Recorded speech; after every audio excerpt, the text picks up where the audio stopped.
certains Tunisiens s'impatientent et demandent à leur président de leur rendre des comptes et de répondre enfin à leurs attentes. Et parmi les questions qui relèvent de la vie courante, eh bien, j'ai retenu les plus désobligeantes. Monsieur le Président, la Tunisie est à bout. Elle n'arrive plus à joindre les deux bouts. Comment voulez-vous que le peuple qui vous a élu tienne encore debout? Ne croyez-vous pas qu'en voulant à tout prix remonter à la racine de tout dysfonctionnement, vous finirez par transformer le pays en champ de ruines? Comment comptez-vous mettre fin à la corruption en sachant qu'elle est à l'origine de toute transaction? Et même pour être exempt de reproches, il faut commencer par mettre la main à la poche. Comment mettre fin à la pénurie de certains produits de première nécessité, en sachant que ce n'est jamais fortuit, c'est un crime organisé pour et par certains nantis pour favoriser la hausse des prix.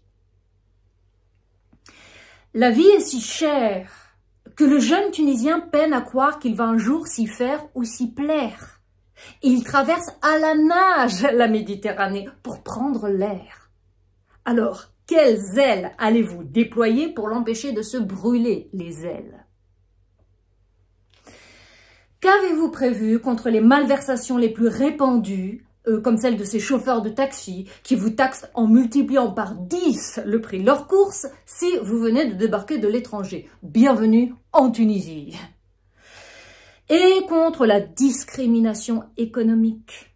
Comme dit La Fontaine, selon que vous soyez riche ou pauvre, le traitement n'est pas le même à la poste, à la municipalité, au commissariat, au trésor public. Tiens, on n'a pas la même réplique ni deux réponses identiques, à chacun selon son piston. Et pour l'aspect politique, les opposants qui sont en prison représentent-ils vraiment un danger pour la nation? Pour Kais Saied, c'est un sacré chantier.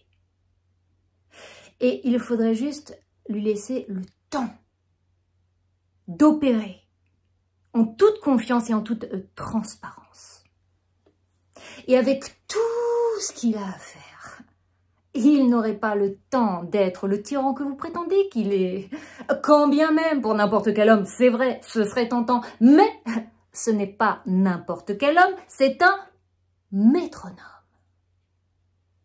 Et pour lui, il ne s'agit pas de sauver les apparences, mais d'effectuer un travail de fond pour mettre un terme à toutes les défaillances. C'est un combat politique qui ne peut être gagné que s'il a une portée éthique. Pour avoir le moral, il faut avoir une morale, dirait le président.